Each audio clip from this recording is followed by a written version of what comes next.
Hey, remember when I reviewed the Sony A9 and I said this thing is about, $1,500 or more overpriced? And that everybody that was raving about the Sony A9 should wait about 6 or 7 months? Well, it turns out I was 100% accurate. Hey, Sony, you have an A7R III. Has the exact same horrific ergonomics of the A7R II, the exact same heatsink design flaw of the A7R II, the exact same sensor of the A7R II. So, yeah, this is wonderful.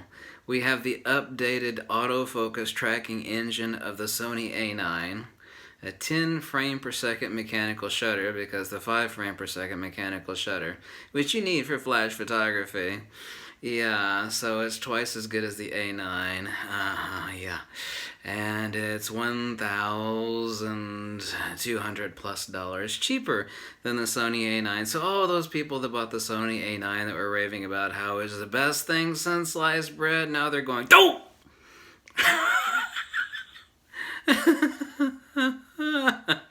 The great thing about Sony is you never have to worry about parts for a broken camera, because whatever it is, 8 or 9 months later, Sony will come out with a total replacement, making your camera that you thought that was the best thing since sliced bread absolutely worthless and impossible to get rid of.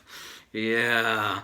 Let's see if the A7R III overheats in video. You know, it might not overheat.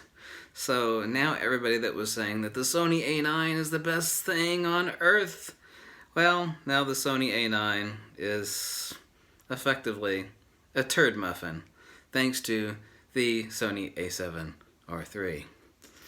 Yeah, it's good. I mean, I tested the Sony A9, made an honest, full review of the Sony A9. It is a one-trick wonder camera. If you're shooting electronic shutter and daylight, and you have it on wide tracking, it just works wonderfully. You know, if you need something with good ergonomics, or a good mechanical shutter for flash photography, for photojournalism, or for action, it absolutely doesn't have that at all. No.